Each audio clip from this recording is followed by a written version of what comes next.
प्रश्न करेंगे। और इससे पहले कि जितने भी वीडियोज़ है वो सारे मैंने प्लेलिस्ट में डाल दिए हैं, तो आप प्लेलिस्ट में जाओ और वो सारे वीडियो जो है आराम से देखो।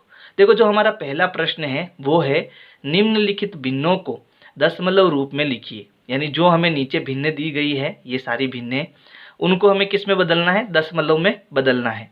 और दशमलव में कैसे आएगी? भाग देकर, है ना। यानी हमें क्या करना है? अंश में हर का भाग देना है और इन सभी को दशमलव रूप में बदलना है। और आगे प्रश्न कह रहा है, और बताइए कि प्रत्येक का दशमलव प्रसार किस प्रकार का है। तो हमने जो है सबसे पहली जो वीडियो है इंपॉर्टेंट पॉइंट वाली, उसमें हमने पढ़ा था कि जो दशमलव प्रसार होता है वो दो प्रकार का होता है। एक होता है शांत और दूसरा होता है अशांत।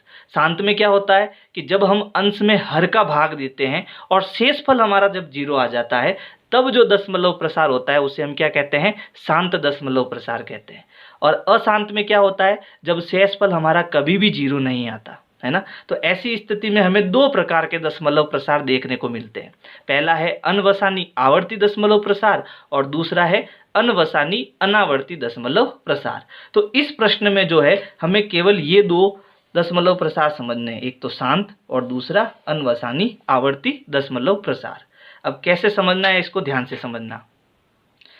जैसे पहला प्रश्न है 36/100, यानी हमें क्या करना है? 36 में 100 का भाग देना है और फिर इसका दशमलव प्रसार निकालना है। अगर शेषफल 0 आता है तो दशमलव प्रसार हो जाएगा शांत, और अगर 0 नहीं आता है तब दशमलव प्रसार क्या हो जाएगा? अनवसानी आवर्ती दशमलव प्रसार।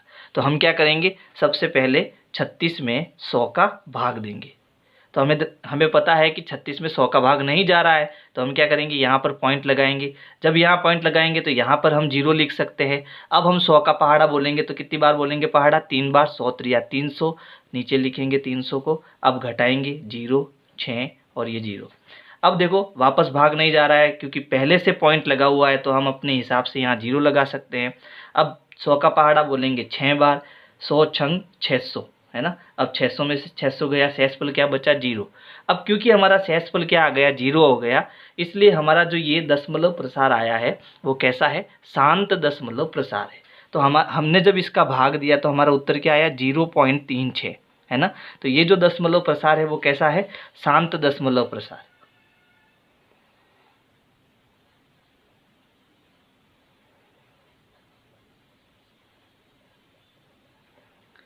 इसमें देखो दूसरा प्रश्न है, एक में हमें क्या करना है? 11 का भाग देना है। तो हम क्या करेंगे? 1 में 11 का भाग देंगे। अब भाग नहीं जा रहा है तो हम क्या करेंगे? सबसे पहले एक दशमलव लगाएंगे। पॉइंट लगाने के बाद यहाँ हम 0 लिख सकते हैं, लेकिन इसके बाद भी देखो हमारा जो यहाँ पर अंश है वो अभी भी छोटा है ना। तो अब क्या करें? यहाँ पर एक हासिल टूटी 0 लगाएंगे, तो अब यहाँ हम एक 0 और लिख सकते हैं, ठीक है। यानी पॉइंट लगाने के बाद केवल हम एक 0 ही लिख सकते हैं, और अगर तब भी वो संख्या छोटी है तब हमें हासिल टूटी 0 लगाकर एक 0 यहाँ पर लिखना पड़ेगा। अब हम 11 का भाग देंगे तो 11 का भाग कितनी बार जाएगा? 9 बार। 11 9 99, है ना। अब घटाएंगे तो देखो 10 में से 9 गया 1, 9 में से 9 गया 0, और यहाँ पर बचेगा 0। यानी कुल मिला के कितना बचा? 1 बचा। अब पहले से पॉइंट लगा हुआ है तो हम 0 लगा सकते हैं, लेकिन देखो संख्या छोटी है तो हम क्या करेंगे? एक 0 और लगाएंगे, लेकिन इसके लिए हमें यहाँ पर हासिल टूटी 0 लगाना पड़ेगा। अब वापस हम 11 का भाग देंगे। भाग कितनी बार जाएगा? 9 बार। 11 9 99, 100 में से 99 गया, कितना बचा? 1 बचा।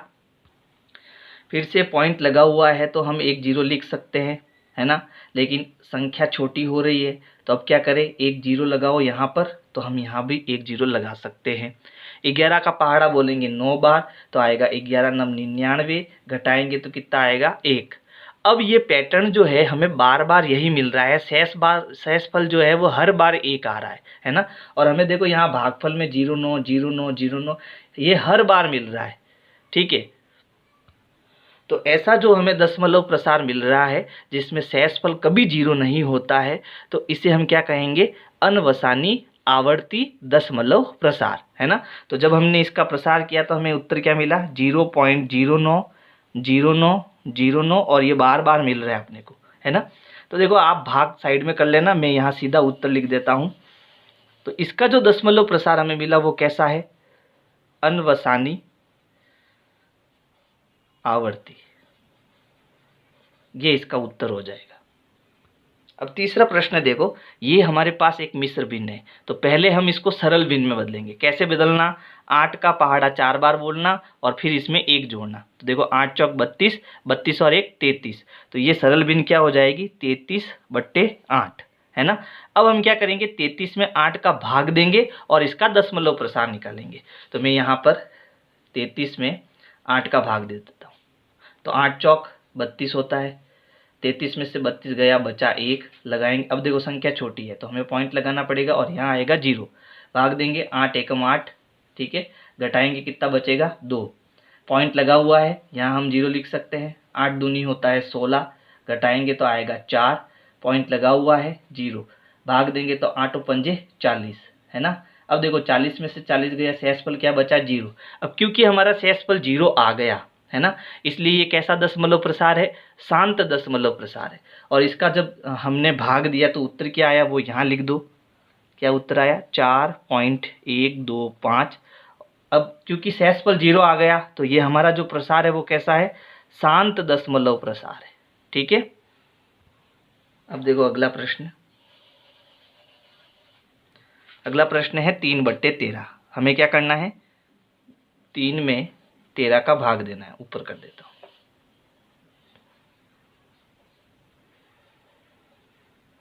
देखो भाग नहीं जा रहा है क्योंकि ये संख्या छोटी है, तो क्या करेंगे? दशमलव लगाएंगे, यहाँ आएगा 0। अब हम भाग दे सकते हैं, तो 13 एकम 13, 13 दूना 26, है ना। शेषफल कितना हो जाएगा? शेषफल हो जाएगा 4, पॉइंट लगा हुआ है तो हम यहाँ 0 लिख सकते हैं। 13 39 होता है तो भाग गया 3 बार, आएगा 39। 40 में से 39 गया तो शेषफल हमारा कितना बचा? 1 बचा, पॉइंट लगा हुआ है, हम 0 लिख सकते हैं। लेकिन देखो 0 लिखने के बाद भी यहाँ है 10 और यहाँ है 13, यानी अभी भी ये संख्या छोटी है। तो अब इसे हमें क्या करना पड़ेगा? बड़ा बनाना पड़ेगा। तो बड़ा बनाने के लिए यहाँ पर हमें एक 0 और लिखना पड़ेगा, लेकिन शर्त क्या होगी? हमें यहाँ भी एक 0 लगाना पड़ेगा, है ना। अब हम भाग देंगे तो 13 साते कितना होता है? 91, तो 7 बार भाग जाएगा और यहाँ आएगा 91। अब 100 में से 91 गए, कितना बचा? 9, दशमलव लगा हुआ है तो यहाँ हम 0 लिख सकते हैं। 13 छंग होता है 78, है ना। घटाएंगे तो 10 में से 8 गया 2 और 8 में से 7 गया 1, पॉइंट लगा हुआ है, यहाँ हम कितना क्या लगा सकते हैं? 0 लगा सकते हैं। 13 नम 117 होता है। कितना होता है? 117, ठीक है। घटाएंगे 10 में से 7 गया 3 और 11 में से 11 गया 0। अब क्योंकि पॉइंट लगा हुआ है तो यहाँ आ जाएगा 0, भाग देंगे 13 दूना 26, ठीक है। वापस कितना बचेगा? 4 बचेगा, पॉइंट लगा हुआ है 0। 13 39, ठीक है। फिर वापस कितना बचेगा? 1 बचेगा। अब आप देखो ध्यान दो, यहाँ पर क्या आया? 30 आया और 30 पहले से हमारे पास आया हुआ है। 30 के बाद क्या आया? 40 आया, है ना। अब 40 के बाद क्या क्या लिखना पड़ेगा? हमें नीचे 100 लिखना पड़ेगा। तो अब ये भाग जो है लगातार जाता रहेगा, है ना। यानी हम यहाँ पर पॉइंट लगा देंगे ऐसे, यानी ये भाग लगातार जाता जा रहा है और हर बार क्या आ रहा है? हर बार ये संख्या हमें मिल रही है, ठीक है। 0.230769 और वापस हम भाग देंगे तो हमें वापस यही मिलेगा 230769। हर बार हमें यही संख्या मिलती रहेगी और शेषफल हमें कभी भी 0 नहीं मिलेगा, है ना। तो ये जो दशमलव प्रसार है वो क्या है? अनवसानी आवर्ती दशमलव प्रसार है। तो मैं यहाँ दशमलव प्रसार लिख देता हूँ इसका 0.230769 और वापस यही संख्या आएगी। मैं इसी को 2 बार लिख देता हूँ, है ना। 230769 और यही संख्या जो है लगातार बार बार आ रही है। तो अब ये कैसा दशमलव प्रसार है? अनवसानी आवर्ती। समझ आया? अब देखो 5वां प्रश्न 2/11। हम क्या करेंगे? 2 में 11 का भाग देंगे। अब भाग नहीं जा रहा है तो दशमलव लगाएंगे और जब दशमलव लगाएंगे तो यहाँ आ जाएगा 0। अब देखो 11 एकम 11, भाग कितनी बार गया? 1 बार गया। 20 में से 11 गया, कितना बचा? 9, पॉइंट लगा हुआ है 0 आ जाएगा। 11 8 88 होता है ना। फिर घटाएंगे तो 10 में से 8 गया 2 और 8 में से 8 गया 0 और पॉइंट लगा हुआ है तो यहाँ क्या आएगा? 0, वापस भाग जाएगा 11 एकम 11, 1 बार भाग जाएगा और बचेगा कितना? 9 बचेगा। अब पॉइंट लगा हुआ है तो वापस यहाँ क्या आ जाएगा? 0, भाग देंगे 11 8 88। तो हम यहाँ पर देख रहे हैं कि हर बार जो है शेषफल मेरा कितना आ रहा है? 2 आ रहा है है ना। और भाग जो है 1 8 1 8 1 8 ऐसे लगातार जा रहा है और शेषफल हमें कभी भी 0 नहीं मिलेगा इसमें, है ना। तो ये कैसा दशमलव प्रसार हो गया, अनवसानी आवर्ती दशमलव प्रसार। तो यहाँ हम इसका प्रसार लिख देते हैं 0.1818 और ये लगातार चलता जा रहा है। कैसा दशमलव प्रसार है ये, अनवसानी आवर्ती। अगले प्रश्न में देखो 329/400, यानी हमें 329 में 400 का भाग देना है। मैं यहाँ दे देता हूँ 329 में 400 का भाग, ठीक है। तो देखो भाग यहाँ नहीं जा रहा है, तो हम क्या करेंगे, यहाँ पॉइंट लगाएंगे, यहाँ आ जाएगा 0। अब हमें 4 का पहाड़ा याद रखना है और उसके साथ 2 0 लगाना है ना। तो यहाँ पर देखो कितना है, यहाँ पर लगभग 32 है और 4 के पहाड़े में 32 कब आता है, 8 चौक 32, यानी चारों आटे 32, 8 बार पहाड़े बोलने पर, है ना। तो यहाँ आ जाएगा 8, यहाँ आ जाएगा 32 और पीछे आ जाएगा 2 0। अब शेषफल में कितना बचा, 90 बचा, है ना। अब क्योंकि पॉइंट लगा हुआ है तो यहाँ आ जाएगा 0, 4 एकम 4, 4 दूनी 8। तो 2 बार हम पहाड़ा बोलेंगे तो कितना आ जाएगा, 800 आ जाएगा। फिर यहाँ पर शेषफल कितना बचेगा, 100 बचेगा। पॉइंट लगा हुआ है तो 0 आ जाएगा। भाग देंगे तो 4 एकम 4, 4 दूनी 8, 4 तिया 12, 3 बार में ज़्यादा हो जाएगा। तो भाग कितनी बार देंगे, 2 बार देंगे, क्या आएगा, 800 आएगा। फिर शेषफल कितना बचा, 200 बचा, ठीक है। अब भाग नहीं जा रहा है तो पॉइंट लगा हुआ है, 0 आ जाएगा। अब देखो 4 एकम 4, 4 दूनी 8, 4 तिया 12, 4 चौक 16, चारों पंजे 20, 20 मतलब 2000, है ना। तो भाग गया 5 बार और यहाँ कितना आ जाएगा, 2000 आ जाएगा। यानी 400 को आप 5 से गुणा करना, कितना आएगा, 2000 आएगा। बात समझ में आई।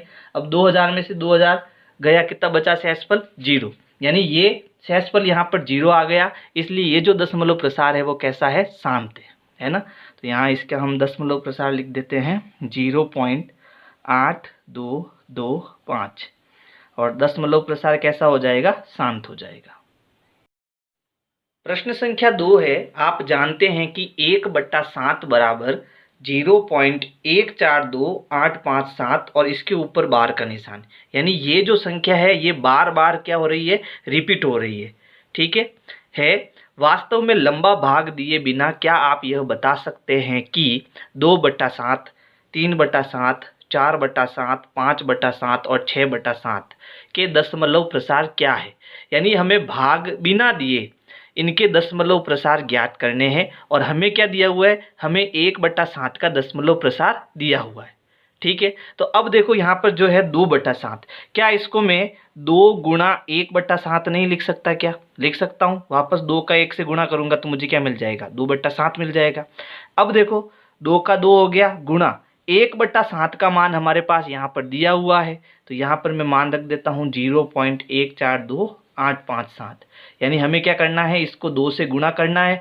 जैसे ही गुणा करूंगा मुझे 2/7 का दशमलव प्रसार मिल जाएगा, ठीक है। इसके ऊपर बार का निशान है। चलो गुणा करते हैं। 2 का गुणा 7 से करेंगे तो 7 दूनी 14, हासिल का 1, 5 दूनी 10, 10 और 1 11, हासिल का 1, 8 दूनी 16 और 1 17, हासिल का 1, 2 दूनी 4 और 1 5, फिर 4 दूनी 8 और 2 एकम 2 और फिर आगे क्या है, पॉइंट।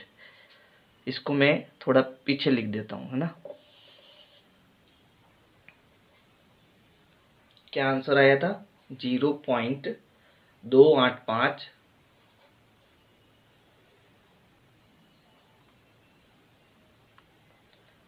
714, यही आया था ना। चलो ठीक है, इसके ऊपर भी बार लगाना है। अब हमें चाहिए 3/7 की वैल्यू, तो हम क्या करेंगे, इसे हम 3 गुणा 1/7 लिख सकते हैं, है ना। वापस 3 का गुणा करेंगे तो हमें 3/7 मिल जाएगा। अब देखो 3 गुणा 1/7 की वैल्यू हमारे पास है, कितनी है, 0.142857, ठीक है। और इसके ऊपर क्या है, बार का निशान। 3 का गुणा करेंगे तो 7 3 21, हासिल के 2, 5 3 15, 15 और 2 17, हासिल का 1, 8 3 24, 24 और 1 25, हासिल के 2, 3 दूनी 6, 6 और 2 8, 3 चौक 12, हासिल का 1, 3 एकम 3, 3 और 1 4 और आ जाएगा पॉइंट और यहाँ लग जाएगा 0 और इसके ऊपर क्या आ जाएगा, बार का निशान। इसमें भी ऐसे ही करना है। इसे हम क्या लिख सकते हैं, 4 × 1/7। अब हमें 1/7 की वैल्यू लगानी है, तो 1/7 क्या है, 1/7 हमारे पास है 0.142857 और ऊपर बार का निशान। गुणा करेंगे तो देखो 7 चौक 28, हासिल के 2, 5 चौक 20, 20 और 2 22, हासिल के 2, 8 चौक 32, 32 और 2 34, हासिल के 3, 4 दूनी 8, 8 और 3 11, हासिल का 1, 16 और 1 17, हासिल का 1, 4 एकम 4 और 1 5। उत्तर क्या आ जाएगा 0.571 और ऊपर बार का निशान। फिर है 5/7, इसको हम क्या लिख सकते हैं 5 × 1/7, है ना। तो अब हमें किसका गुणा करना है 5 का। 1/7 की वैल्यू है 0.142857।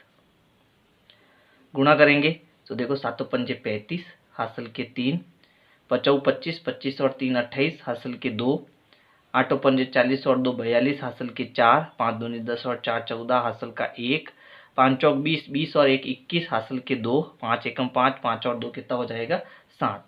तो हमारा उत्तर हो जाएगा 0.714285 और इसके ऊपर किसका निशान बार का निशान। इसी प्रकार हम 6/7 को क्या लिख सकते हैं 6 × 1/7। तो 6 यहाँ हो गया गुणा 1/7 क्या है 0.142857 और इसके ऊपर बार का निशान। गुणा करेंगे 6 का तो 7 छंग 42, हासिल के 4, 6 पंजे 30, 30 और 4 34, हासिल के 3, 6 × 2 48, 48 और 3 हो जाएगा 51, हासिल के 5, 6 दूनी 12, 12 और 5 हो जाएगा 17, हासिल का 1, 6 चौक 24, 24 और 1 25, हासिल के 2, 6 एकम 6, 6 और 2 8। ये हो जाएगा 0.857142। तो हमने क्या करा, हमने बिना भाग दिए इन सभी का जो है उत्तर निकाल दिया। ठीक है, हमारे पास जो है 1/7 का मान था, तो हमने क्या करा 2/7, 3/7, 4/7, 5/7 और 6/7 का क्या करा मान लेके आ गए। प्रश्न संख्या 3 है, निम्नलिखित को P/Q के रूप में व्यक्त कीजिए जहां P और Q पूर्णांक है तथा Q हमारा 0 नहीं है और हमें ये संख्या दी हुई है, इनको हमें क्या करना है P/Q के रूप में बदलना है, बट्टे के रूप में लाना है इनको। ठीक है, तो यहाँ पर जैसे पहला प्रश्न है 0.6 के ऊपर बार, बार का मतलब ये है कि ये 6 जो है वो लगातार आता जा रहा है। ठीक है, यानी इसको हम ऐसे लिखते हैं 0.666 ... ठीक है, यानी डॉट का मतलब ये 6 जो है वो लगातार आता जा रहा है। अब इसको जो है हमें P/Q के रूप में लिखना है। सबसे पहला स्टेप ये है कि इसको अगर हमें P/Q के रूप में बदलना है तो इसे हमें क्या मानना पड़ेगा x मानना पड़ेगा। तो यहाँ लिखेंगे माना x बराबर 0.666 ... ये हो जाएगा हमारा समीकरण नंबर 1। अब क्या करना, अब हमें इस पॉइंट को एक कदम इधर लाना है। अब ये पॉइंट एक कदम इधर कब आएगा, जब मैं इसे 10 से गुणा करूंगा। और समीकरण का रूल्स है, क्योंकि बराबर का निशान है, ये हमारी क्या बन गई एक समीकरण बन गई। समीकरण का नियम क्या है कि अगर आप एक पक्ष में 10 का गुणा करते हो तो दूसरे पक्ष में भी आपको 10 का गुणा करना पड़ेगा। तो यहाँ लिखेंगे समीकरण 1 के दोनों तरफ 10 का गुणा करने पर, यानी हमें 10 का गुणा करना है। तो इस साइड में ये x है तो ये हो जाएगा 10 गुणा x बराबर ये हो जाएगा 10 गुणा 0.666 ... अब गुणा करेंगे तो 10 गुणा x क्या हो जाएगा 10x, और जैसे ही हम इसका 10 का गुणा करेंगे तो ये जो पॉइंट है एक कदम यहाँ, यानी ये हो जाएगा 6.666। तो इसे हम लिखेंगे 6.666 ... ठीक है, अब देखो यहाँ पर ये जो 6.666 है ना, इसको हमें 0.66 के रूप में बदलना है। क्यों बदलना है, क्योंकि अगर मुझे ये चीज़ मिल जाती है तो इसे मैं क्या मान सकता हूँ x मान सकता हूँ। तो मुझे यहाँ पर जो है 0.666 लाना है। तो ऐसा क्या करूँ कि मुझे यहाँ 0.66 मिल जाए, है ना। तो क्या मैं इसको 6 + 0.666 लिख सकता हूँ क्या, है ना, क्योंकि जब मैं इसमें 6 जोड़ूंगा तो मुझे वापस क्या मिलेगा 6.666 मिलेगा, यानी मैं ऐसा कर सकता हूँ। और ऐसा क्यों करना है, क्योंकि मुझे वापस जो ये x मैंने माना है 0.666 ये मुझे यहाँ पर लाना है, यानी इसकी जगह मुझे क्या लिखना है x लिखना है। बात समझ आ गई, इसलिए हमें ऐसा करना पड़ेगा। और इधर क्या है 10x है। ठीक है, अब क्या होगा 10x बराबर 6 प्लस 0.66 की जगह क्या आ जाएगा, x आ जाएगा, क्योंकि ये दोनों वैल्यू आपस में बराबर है। तो इसकी जगह मैं क्या लिख सकता हूँ, x लिख सकता हूँ। समझ आया। अब इस x को मुझे उधर भेजना है, तो ये प्लस का x उधर जाके क्या हो जाएगा, माइनस का x हो जाएगा। तो ये हो जाएगा 10x माइनस x बराबर 6। अब हम घटाएंगे तो 10x में से 1x गया, कितना बचा, 9x बराबर 6। अब यहाँ 6 गुणे में है, उधर जाएगा तो किस में जाएगा, बट्टे में। तो ये हो जाएगा x बराबर 6/9। इन दोनों में 3 का पहाड़ा है, तो इन दोनों को मैं 3 से विभाजित करूँगा। 3 दूनी 6, 3 तिया 9। तो x मुझे क्या मिला, 2/3। ये हमारा क्या हो जाएगा, उत्तर हो जाएगा। मैंने इस संख्या को किस में बदल दिया, p/q के रूप में बदल दिया। यही हमारा क्या है, आंसर है। सेकंड है 0.47 के ऊपर बार, यानी जो बार है वो 7 के ऊपर है ना। तो इसे हम क्या लिख सकते हैं, तो ये हो जाएगा 0.4777 डॉट डॉट डॉट, यानी 7 बार बार आएगा। ठीक है, इसे हमें क्या करना है, x मानना है। सबसे पहला स्टेप क्या होगा, माना x बराबर 0.4777 डॉट डॉट डॉट। ठीक है, ये हो जाएगा हमारा समीकरण नंबर 1। अब हमें क्या करना है, इस पॉइंट को एक कदम आगे भेजना है। तो ये एक कदम आगे कब जाएगा, जब मैं दोनों तरफ 10 का गुणा करूँगा, है ना। तो यहाँ आप लिखेंगे समीकरण 1 के दोनों तरफ 10 का गुणा करने पर, यानी अब हमें जो है 10 का गुणा करना है। तो ये जब मैं यहाँ 10 का गुणा करूँगा तो ये क्या हो जाएगा, 10x हो जाएगा। और जब मैं यहाँ 10 का गुणा करूँगा तो ये पॉइंट जो है एक कदम आगे चला जाएगा। तो जब ये आगे चला जाएगा तो ये होगा 0.4777, यानी अब इस जीरो को हम हटा सकते हैं, इसकी कोई वैल्यू नहीं होगी, है ना। तो ये हो जाएगा 4.777 डॉट डॉट डॉट। समझ आया। लेकिन देखो हमें यहाँ पर क्या करना है, x बनाना है, लेकिन x नहीं बनने वाला। क्यों नहीं बनने वाला, क्योंकि x हमने क्या माना, 0.477, है ना, जबकि यहाँ क्या आ रहा है 4.777, जो मैच नहीं हो रहा है। तो अब क्या करें, अब इसके आगे हमें समीकरण नंबर 2 मानना है। अब इस समीकरण 2 में क्या करना है, फिर से 10 का गुणा करना है। फिर से क्या करना है, 10 का गुणा करना है। ठीक है, क्योंकि मुझे क्या लाना है, मुझे यहाँ पर 0.477 लाना है, जो मुझे यहाँ मिलने वाला नहीं है। तो हम इसको आगे करते हैं, क्या पता हमें समीकरण 2 मिल जाए। समझ आया ना। तो फिर से हमें क्या करना है, समीकरण 2 के दोनों तरफ 10 का गुणा करने पर, यानी अब हमें वापस 10 का गुणा करना है दोनों तरफ समीकरण 2 में। ठीक है, तो जब यहाँ 10 का गुणा करूँगा तो 10 × 10 कितना हो जाएगा, 100x, है ना। तो ये हो जाएगा 100x बराबर, जब यहाँ 10 का गुणा करूँगा तो ये पॉइंट फिर से एक कदम आगे चला जाएगा। तो ये हो जाएगा 47.777 डॉट डॉट डॉट। ठीक है, अब देखो क्या आपको समीकरण 1 मिल रहा है, क्या नहीं मिल रहा। यहाँ मिल रहा है 0.477 और यहाँ मिल रहा है 47.777। क्या आपको समीकरण 2 मिल रहा है, क्या समीकरण 2 भी हमें नहीं मिल रहा है। तो आपको कुछ सोचना पड़ेगा। अब कुछ क्या सोचना है, क्या मैं इस 47 में से 4 घटा देता हूँ तो मुझे ये मिल जाएगा क्या, बिल्कुल मिल जाएगा। कैसे, तो अब देखो 100x बराबर क्या, इसे मैं लिख सकता हूँ 43 प्लस 4.777 डॉट डॉट डॉट। ठीक है, यानी मैंने क्या करा, इसमें से 4 को हटा दिया, घटा दिया। ठीक है, तो ये क्या हो गया 43, और वो 4 मैंने किस में जोड़ दिया, इसमें जोड़ दिया, ये हो गया 4.777। जब इन दोनों के वापस जोड़ूंगा मैं तो मुझे वापस ये मिलेगा कि नहीं मिलेगा, मिलेगा। लेकिन मुझे क्या करना है, मुझे या तो समीकरण 1 लानी है या फिर 2 लाना है। तो 2 मुझे मिल रहा है, देखो यहाँ पर 4.777।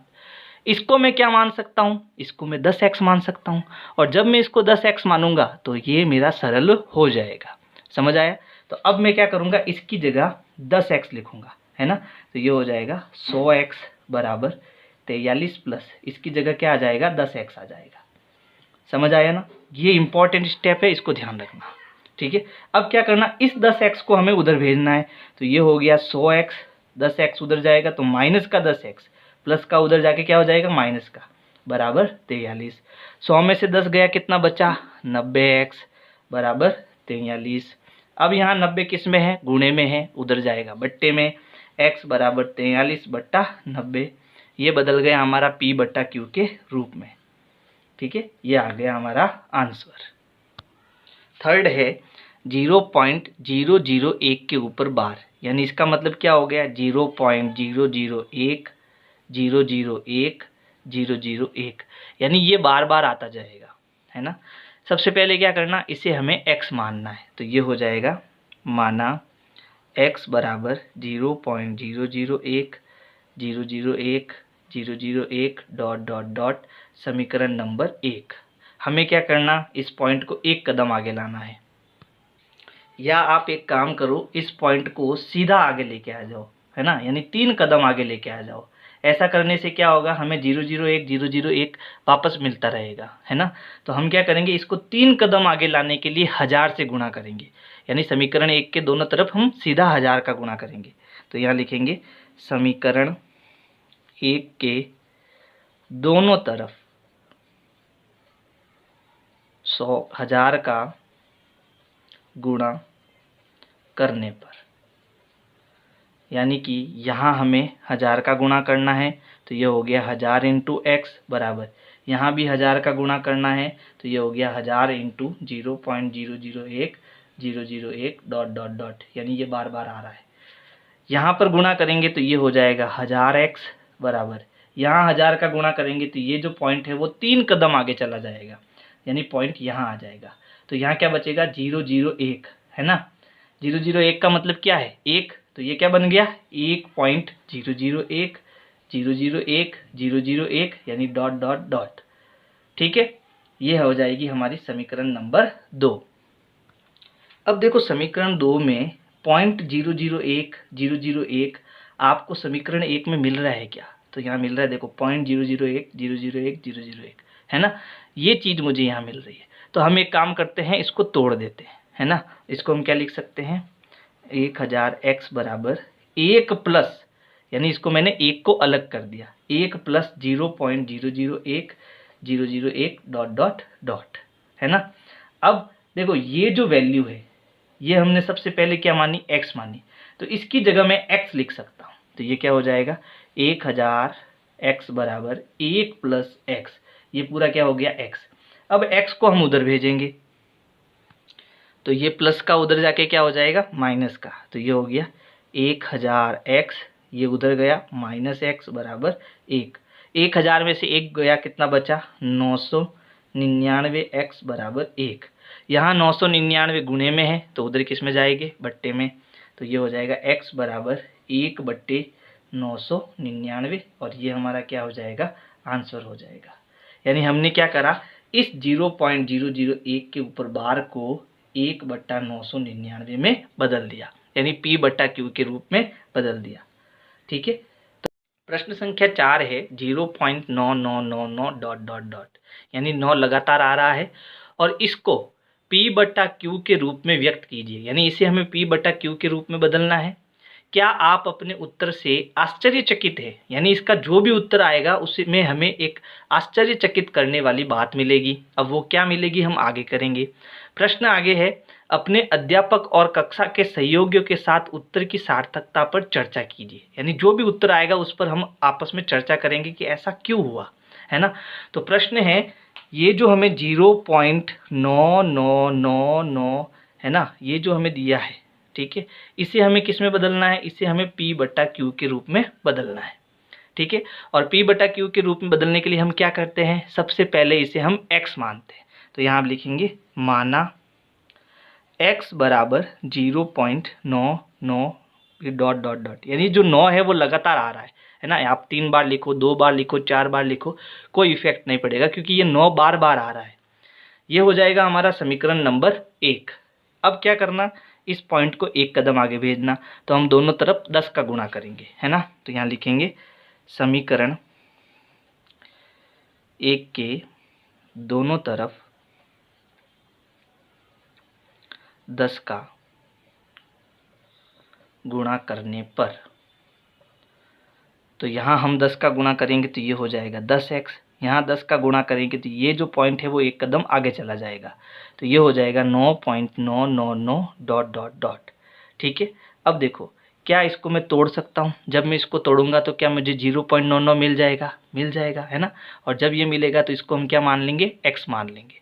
तो ये हो गया 10x बराबर, इसको क्या लिखेंगे? 9 प्लस 0.999, क्योंकि जोड़ने पर मुझे वापस यही मिलेगा। ठीक है, अच्छा ये मिल गया। अब देखो इसकी जगह मुझे क्या लिखना है? x लिखना है, क्योंकि ये हमने माना हुआ है पहले से। तो ये हो गया 10x बराबर 9 प्लस इसकी जगह आ गया x। x को हम उधर भेजेंगे तो ये प्लस का उधर जाके माइनस हो जाएगा। ये हो गया 10x माइनस x बराबर 9। 10 में से एक x गया, कितना बचा? 9x बराबर 9, है ना। अब देखो ये 9 गुणे में है, इधर भेजेंगे इसको, तो x बराबर 9/9, है ना। 9 में 9 का भाग कितनी बार जाता है? एक बार। यानी देखो यहाँ पर x मुझे क्या मिला? 1 मिला। यहाँ मुझे x क्या मिला? 1 मिला। यही आश्चर्यचकित करने वाली बात है ना। यानी जो ये 0.999 लगातार आ रहा है, ये लगभग जो है 1 के बराबर है। ये मैंने इसको p/q के रूप में बदला, लेकिन इसका उत्तर क्या आया? लगभग 1 आया, है ना। यानी 0.99999 लगातार आता है तो इसका मतलब वो 1 के लगभग बराबर है। ये लगभग का निशान है। ठीक है, ये लगभग क्या है? 1 के बराबर है। बात समझ में आई? तो यहाँ हम लिखेंगे अर्थात 0.9999 और डॉट डॉट डॉट। ठीक है, यानी 9 लगातार आ रहा है और 1 के मध्य कोई रिक्तता नहीं है। दोनों लगभग बराबर है। ठीक है, तो जब हम आपस में चर्चा करते हैं तो हमें ये रिजल्ट निकल के आता है कि ये दोनों आपस में लगभग क्या है? बराबर है। ठीक है, प्रश्न संख्या 5 है, 1/17 के दशमलव प्रसार में अंकों की पुनरावृत्ति खंड में अंकों की अधिकतम संख्या क्या हो सकती है? अपने उत्तर की जांच करने के लिए विभाजन क्रिया कीजिए, है ना। हमें क्या करना है? 1 में 17 का भाग देना है और इसका दशमलव प्रसार करना है। इस स्थिति में इनके जितने भी अंक है और कौन से अंक जिनकी पुनरावृत्ति हो रही है, उनकी अधिकतम संख्या कितनी है वो गिनकर हमें बताना है।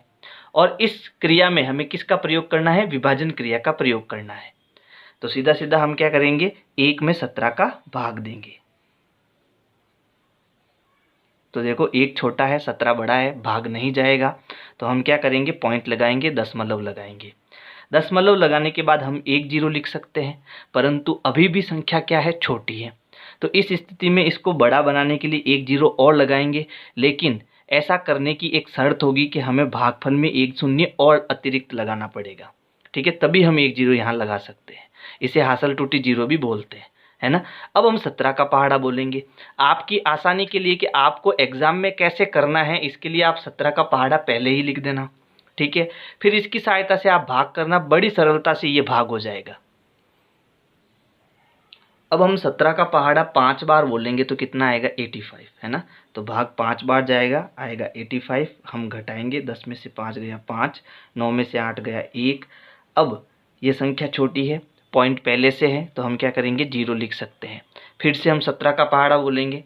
तो देखो अब 17 का पहाड़ा कितनी बार बोलेंगे? 8 बार बोलेंगे। 8 बार बोलेंगे तो कितना आएगा? 136। तो 136 हमें लिख देना है। घटाएंगे, 10 में से 6 गया 4, 4 में से 3 गया 1, पॉइंट लगा हुआ है, 0 आ जाएगा। फिर 17 का पहाड़ा बोलना है तो फिर कितनी बार जाएगा? 8 बार जाएगा। कितना आएगा? 136। 10 में से 6 गया 4, 3 में से 3 गया 0, दशमलव लगा हुआ है, 0 लिखेंगे, भाग देंगे। तो अब भाग कितनी बार जाएगा? 2 बार। 17 दूना 34 होता है ना। तो 2 बार भाग जाएगा, आएगा 34। 40 में से 34 जाएगा, कितना बचेगा? 6। दशमलव लगा हुआ है, 0 लिख देंगे, फिर भाग देंगे। तो देखो भाग कितनी बार जाएगा? 3 बार। 17 तिया 51। अब 60 में से 51 को घटाएंगे तो कितना बचेगा? 9। दशमलव लगा हुआ है, 0 लिख सकते हैं, फिर भाग देंगे तो कितनी बार भाग जाएगा? 5 बार। ठीक है, 5 बार कितना आएगा? 85। 90 में से 85 को घटाएंगे, कितना आएगा? 5, है ना। अब दशमलव के कारण 0 लगा सकते हैं। फिर पहाड़ा बोलेंगे। अब पहाड़ा कितनी बार जाएगा? 2 बार। 17 दूना 34, ठीक है। फिर घटाएंगे तो 10 में से 4 गया 6, 4 में से 3 गया 1, यहाँ पर कितना आया? 16। दशमलव लगा है, इसको क्या लिख सकते हैं? 160 लिख सकते हैं। चलो 160 लिख सकते हैं। अब 17 का पहाड़ा बोलेंगे तो 17 का पहाड़ा अब कितनी बार बोल सकते हैं हम? 9 बार बोल सकते हैं, है ना। तो यहाँ आएगा 9 और 17 नम 153, वो यहाँ लिखेंगे। घटाएंगे, 10 में से 3 गया 7 और 5 में से 5 गया 0, दशमलव के कारण 0 आ सकता है। फिर पहाड़ा बोलेंगे तो 17 चौक 68 होता है, ये आ जाएगा 68। फिर 70 में से 68 गया, कितना बचा? 2, पॉइंट के कारण आ जाएगा 0। फिर 17 एकम 17, कितना बचेगा? 3। फिर दशमलव के कारण आएगा 0। फिर 17 का पहाड़ा कितनी बार बोलेंगे? 1 बार ही बोलेंगे ना, 17 एकम 17। फिर घटाएंगे, 10 में से 7 गया 3, 2 में से 1 गया 1, पॉइंट के कारण आ जाएगा 0। अब 17 का पहाड़ा हम कितनी बार बोलेंगे? अब बोलेंगे हम 7 बार। तो 17 7 119, तो यहाँ आ जाएगा 7 और यहाँ आ जाएगा 119। 10 में से 9 गया 1, 2 में से 1 गया 1, पॉइंट के कारण आ जाएगा 0। अब हम 17 का पहाड़ा कितनी बार बोलेंगे? अब हम 17 का पहाड़ा बोलेंगे 6 बार। तो 6 बार बोलने पर आएगा 102। 10 में से 2 गया 8 और 0 में से 0 गया 0, यानी 8 बचेगा हमारे पास। फिर पॉइंट के कारण क्या आ जाएगा? 0 आ जाएगा। अब हम 17 का पहाड़ा कितनी बार बोलेंगे? 4 बार। 17 चौके 68, ठीक है। फिर घटाएंगे, 10 में से 8 गया 2 और 7 में से 6 गया 1, पॉइंट लगा है, इसके कारण 0 लिख सकते हैं। तो अब हमारे पास कितना आ गया? 120। फिर 17 का पहाड़ा बोलेंगे तो 17 का पहाड़ा अब कितनी बार बोलेंगे हम? 7 बार। 7 बार बोलेंगे, कितना आएगा? 119। फिर 10 में से 120 में से 119 गया, कितना बचा? 1 बचा, ठीक है। अब फिर हम क्या करेंगे? 0 लगाएंगे, है ना। देखो 10 यहाँ पहले से हमारे पास था, 1 हमारे पास था, फिर पॉइंट के कारण 0 हमने लगाया था, है ना। अब हमें क्या करना पड़ेगा? हासिल टूटी 0 लगाकर फिर से इसको क्या बनाना पड़ेगा? 100 बनाना पड़ेगा। तो ये जो प्रक्रिया है वापस यहीं से क्या हो जाएगी? शुरू हो जाएगी। बात समझ में आई? यानी हमारा शेषफल जो है क्या बच गया था? 1 बच गया था और शुरू में हमारे पास यहाँ कितना था? 1 ही था। यानी अब मैं जितना भी भाग दूंगा तो मुझे वापस यही संख्या बार बार मिलती रहेगी। तो ये हमने अधिकतम पुनरावर्ती होने वाले अंक लिख दिए हैं। अब ये कितने हैं? इनको हमें गिनना है। 1 2 3 4 5 6 7 8, 8 के बाद 9 10 11 12 13 14 15 16, तो ये टोटल कितने अंक है? 16 अंक है ना। यानी ये 16 अंक है और उनकी जो है बार बार क्या होगी? पुनरावृत्ति होगी। हमें बस यही बताना है कि अधिकतम कितने अंक होंगे, तो इसमें अधिकतम कितने अंक है? 16 अंक है। तो यहाँ इसको मैं मिटाकर लिख देता हूँ। यहाँ लिखना है 1/17 के भागफल में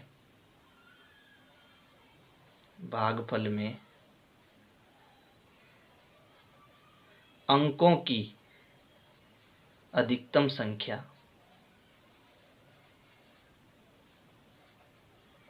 16 है। ये हमारा उत्तर हो जाएगा। प्रश्न संख्या 6 है, P/Q जहाँ Q 0 नहीं है के रूप की परिमेय संख्याओं के अनेक उदाहरण लीजिए। यानी हमें P/Q के रूप के अनेक उदाहरण लेने हैं, लेकिन शर्त क्या है? जहाँ P और Q पूर्णांक है, जिसका 1 के अतिरिक्त अन्य कोई उभयनिष्ठ गुणनखंड नहीं है। यानी कि जो हम P और Q लेंगे वो एक तो पूर्णांक होने चाहिए और दूसरी शर्त इन दोनों का यानी P और Q जो हम ले रहे हैं उनका HCF कितना होना चाहिए? 1 होना चाहिए। कोई भी उभयनिष्ठ गुणनखंड 1 के अतिरिक्त नहीं होना चाहिए, ये हमें ध्यान रखना है। और जिसका शांत दशमलव प्रसार है। क्या आप यह अनुमान लगा सकते हैं कि Q को कौन सा गुण अवश्य संतुष्ट करना चाहिए? ठीक है, तो सबसे पहले जो हमें ये कह रहा है कि जिनका HCF P और Q का HCF 1 होना चाहिए, हम पहले वो उदाहरण ले लेते हैं। तो देखो ऐसे P/Q के रूप के अनेक उदाहरण हैं। जैसे देखो उदाहरण लिख देता हूँ यहाँ, उदाहरण, ठीक है। जैसे 1/2 है, ठीक है। 1 और 2, यहाँ यानी P और Q, इन दोनों में इनका HCF कितना है 1, यानी 1 के अलावा इनमें कोई उभयनिष्ठ गुणनखंड नहीं है। कहने का मतलब है इसमें 1 का भाग जाता है, इसमें भी 1 का भाग जाता है, इसके अलावा ऐसी कोई संख्या नहीं है जो इन दोनों को विभाजित कर सके। बात समझ आई? एक उदाहरण और लेते हैं, जैसे 7/8 है ना, इन दोनों में ही केवल 1 का भाग जाता है और किसी का भाग नहीं जाता। फिर हम 3/10 ले सकते हैं, है ना, इन दोनों में भी 1 के अलावा किसी का भाग नहीं जाता। तो ऐसे हम अनेक उदाहरण ले सकते हैं P/Q के रूप में। लेकिन अब देखो इनका जो Q है, यानी हर जो है 2, 8 और 10, इसमें आपको एक गुण देखने को मिलेगा। क्या गुण देखने को मिलेगा? देखना, यहाँ कितना है हर में 2, यहाँ देखो यहाँ पर Q कितना है 2, यहाँ पर Q कितना है 8। अगर मैं इसके गुणनखंड करूँ तो क्या होगा? देखो 2 × 2 × 2, 2 दूनी 4, 4 दूनी 8, है ना, यही गुणनखंड होगा इसका। अच्छा 10, यहाँ पर हर क्या है 10, इसके गुणनखंड करो तो 2 × 5, 2 पंजे 10, यही होगी गुणनखंड। देखो जो भी शांत दशमलव प्रसार होता है, जो भी परिमेय संख्या है और उनका शांत दशमलव प्रसार होता है, उसका एक गुण अवश्य होता है कि उनका जो हर है वो 2 की घात m × 5 की घात n का रूप होता है। ये आपको याद रखना है, ठीक है। यानी इनके केवल दो गुणनखंड आएंगे, या फिर 5 गुणनखंड आएगा, या फिर ये दोनों गुणनखंड आएंगे, इसके अलावा कोई गुणनखंड नहीं आएगा। तो ये चीज आपको याद रखनी पड़ेगी, ठीक है। तो यहाँ हम लिख देते हैं, जब परिमेय संख्या का हर, है ना, यानी नीचे वाली संख्या यानी ये Q, हर 2 की घात m × 5 की घात n का रूप होता है, तब इनका दशमलव प्रसार यानी भाग देने पर जो भागफल होता है वो कैसा होता है? शांत दशमलव प्रसार होता है, शांत होता है, ठीक है। तब इनका दशमलव प्रसार कैसा होता है? शांत होता है। बस यही इसका उत्तर है। ये आपको समझाने के लिए लिखा है यहाँ पर, इसको लिखना जरूरी नहीं है। प्रश्न संख्या 7 है, ऐसी 3 संख्याएं लिखिए जिनके दशमलव प्रसार अनवसानी अनावर्ती हो। तो देखो जो मैंने सबसे पहली वीडियो बनाई थी इंपॉर्टेंट पॉइंट्स की, है ना, उसमें मैंने बताया था कि ये जो अनवसानी अनावर्ती दशमलव प्रसार होता है वो अपरिमेय संख्या होती है ना। तो हमें सीधा सीधा जो है अपरिमेय संख्याओं के उदाहरण लिखने हैं। तो यहाँ लिखेंगे हम उदाहरण कौन कौन से है वो। तो पहला उदाहरण तो हो गया √2। √2 का मान क्या होता है? 1.414 ... यानी ये मान लगातार चलता रहेगा, ठीक है, और कोई भी अंक जो है रिपीट नहीं होगा। फिर अगला उदाहरण हम √3 ले सकते हैं। इसका दशमलव प्रसार होता है 1.732 और ये भी लगातार जो है मान अलग अलग अंक इसमें आते हैं। फिर एक उदाहरण हम अलग और ले सकते हैं, जैसे 0.01, यानी मैंने कितना जीरो लिया है यहाँ पर? 1 0। तो अगली बार मैं 2 0 1 लेके 2 0 और फिर 1 ले सकता हूँ। फिर अगली बार 3 0 फिर 1 ले सकता हूँ। फिर अगली बार 4 0 फिर 1 ले सकता हूँ, और ऐसी बहुत बड़ी संख्या बना सकता हूँ, ठीक है। तो ये भी एक अपरिमेय संख्या का उदाहरण है, ठीक है। यानी आप अपरिमेय संख्याओं के उदाहरण लिखोगे तो वही क्या कहलाएंगे? दशमलव प्रसार अनवसानी अनावर्ती, ठीक है। तो यही इसका उत्तर है।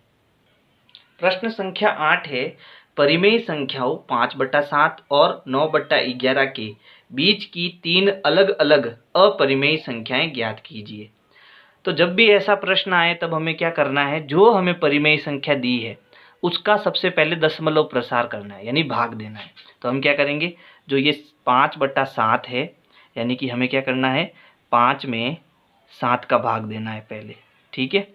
तो भाग जाएगा नहीं, लगाएंगे दशमलव, यहाँ आएगा 0, 7 7 49, 50 में से 49 गए, कितना बचा? 1, पॉइंट लगा हुआ है 0, फिर भाग देंगे 7 एकम 7, बचेगा 3, पॉइंट लगा हुआ है 0, 7 या 21 और 7 चौक 28, 4 बार जाएगा भाग, ठीक है, बचेगा 2, पॉइंट लगा हुआ है 0, 7 दूनी 14, ठीक है, बचेगा 6, फिर लगाएंगे 0, फिर 7 8 56, फिर बचेगा 4, पॉइंट के कारण 0 लगाएंगे, फिर 7 चौक 28, सातों पंजे 35, 5 बार भाग जाएगा, फिर शेषफल कितना आ जाएगा 5। तो देखो हमने 5 से शुरू किया था सॉरी, तो मैं था ये जो हमारा शेषफल है वो वापस कितना आ गया 5 आ गया। हमने 5 से शुरू किया था और फिर से 5 आ गया, इसका मतलब यही संख्या जो है बार बार आएगी, है ना। यानी जो हमने ये 5/7 है उसका दशमलव प्रसार हमें कितना मिला 0.714,285, और यही संख्या जो है हमें बार बार मिलेगी, इसलिए इसके ऊपर क्या करना है बार का निशान लगाना है। फिर अगले परिमेय संख्या कौन सी है 9/11, तो इसका भी हमें क्या करना है दशमलव प्रसार करना है। तो हम क्या करेंगे 9 में 11 का भाग देंगे, भाग नहीं जाएगा पॉइंट लगाएंगे, आएगा 0, 11 8 88, फिर 90 में से 88 गए कितना बचेगा 2, पॉइंट के कारण 0 आएगा, फिर आएगा 11 एकम 11, घटाएंगे कितना आएगा 9। तो देखो शेषफल यहाँ 9 था, वापस शेषफल 9 आ गया, इसका मतलब ये संख्या भी बार बार 8 1 8 1 8 1 आएगा, है ना। यानी जो 9/11 है उसका दशमलव प्रसार क्या है 0.81 के ऊपर बार। अब हमें क्या करना है, हमें इस 5/7 और 9/11 के बीच में 3 अपरिमेय संख्याएं बतानी है। तो देखो 5/7 का मतलब क्या हो गया 0.714285 और इसके ऊपर बार, और दूसरी कौन सी संख्या है 0.81 के ऊपर बार। इनके बीच में हमें 3 अपरिमेय संख्याएं चाहिए। तो क्या क्या अपरिमेय संख्याएं हो जाएगी, देखो अपरिमेय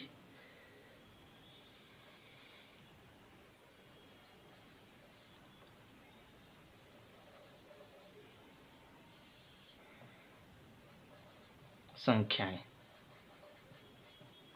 इनके बीच में देखो ये 0.71 से शुरू हो रहा है, तो हम क्या करते हैं 7 2 ले लेते हैं, फिर 7 3 और फिर 7 4 ले लेते हैं, और यहाँ पर कितना है 0.8, तो 7 2 7 3 और 7 4 इसके बीच में ही हमें मिलेंगे, है ना। लेकिन लेने क्या है अपरिमेय संख्या के उदाहरण लेने। तो देखो पहला उदाहरण मैं कैसे ले रहा हूँ, आपको भी वैसे ही लेना है। यहाँ है 0.71, तो हम ले लेंगे 0.72, फिर 1 0 लगाएंगे, फिर 7 2 लिखेंगे, फिर 2 0 लगाएंगे, फिर 7 2 लिखेंगे, फिर 3 0 लगाएंगे, फिर 7 2 लिखेंगे। ऐसे ये संख्या लगातार चलती रहेगी और हर बार अलग अलग संख्या हमें मिलती रहेगी। कोई भी संख्या जो है हर बार रिपीट नहीं होगी। रिपीट होने का मतलब ये नंबर बार बार आना, है ना। लेकिन हर बार देखो यहाँ 2 0 आया, फिर अगली बार 3 0 आ गया, तो ये रिपीट तो कोई हो ही नहीं रहा है। बात समझ में आई। फिर अगला उदाहरण देखो, अगला उदाहरण ले सकते हैं 0.73, फिर 0.73, फिर 0073, फिर 0073, तो ये भी क्या है अपरिमेय संख्या है। तीसरी संख्या 0.74, फिर 1074, फिर 2074, फिर 3074। इस प्रकार हम ये 3 अपरिमेय संख्याओं के उदाहरण प्राप्त कर सकते हैं, जो क्या है 5/7 और 9/11 के बीच की संख्या है। समझ आया। प्रश्न संख्या 9 है, बताइए कि निम्नलिखित संख्याओं में कौन कौन संख्याएं परिमेय और कौन कौन संख्याएं अपरिमेय हैं। तो देखो अपरिमेय संख्याएं वे होती है जो रूट के अंदर आपको क्या मिले अभाज्य संख्या मिले। जब भी आपको रूट के अंदर अभाज्य संख्या मिलेगी वो सब क्या होगी अपरिमेय होगी, ठीक है। और जिनका दशमलव प्रसार शांत होगा वो क्या होगी परिमेय होगी। जिनका दशमलव प्रसार अनवसानी आवर्ती होगा वो भी क्या होगा परिमेय। यानी ये दोनों तो होगी परिमेय, ठीक है। और जिनका दशमलव प्रसार अनवसानी अनावर्ती होगा वो क्या होगा अपरिमेय, ठीक है। तो देखो यहाँ पर अनावर्ती का मतलब होता है कि आवर्ती किसी भी अंक की नहीं होगी। तो यहाँ पहले देखो 101, फिर 001, फिर 301, तो कोई संख्या की आवर्ती नहीं हो रही है। जबकि इसमें देखो 7 4 8, 4 7 8, फिर 4 7 8, तो 4 7 8 की बार बार आवृत्ति हो रही है ना। तो हमें अब देखो सबसे पहला जो प्रश्न है उसमें है √23। 23 एक अभाज्य संख्या है और ऊपर क्या लगा हुआ है रूट, इसका मतलब ये कैसी संख्या हो गई, ये आपके अपरिमेय संख्या हो गई, ठीक है। फिर अगला उदाहरण देखो √225, है ना। तो अगर मैं इसके अभाज्य गुणनखंड करूं 225 के, तो सीधा किसका भाग जा रहा है यहाँ पर 3 का, है ना।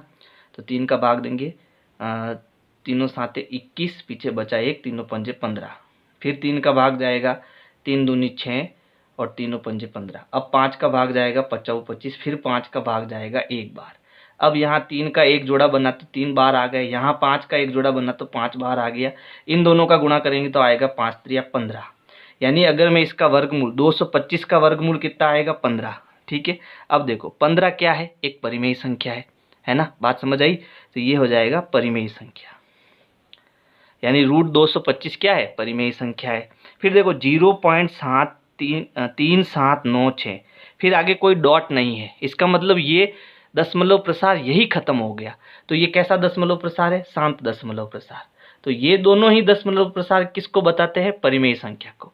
इसका मतलब ये कैसी संख्या हो गई, परिमेय संख्या हो गई।